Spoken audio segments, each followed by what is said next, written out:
Vijdonni pulga sotgan doktor haqida. 2015-yil fevral oylarida o'zimni dadam 80 yoshlarida kasalxonaga tushib qoldilar.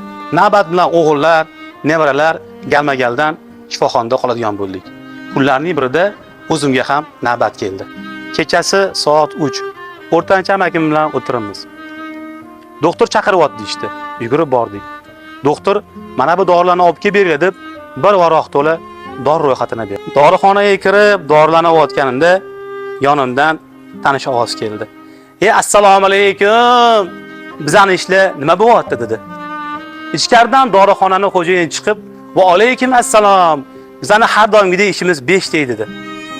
Shunda haligi doktor bir setka dorilarni olib yoniga qo'ydi.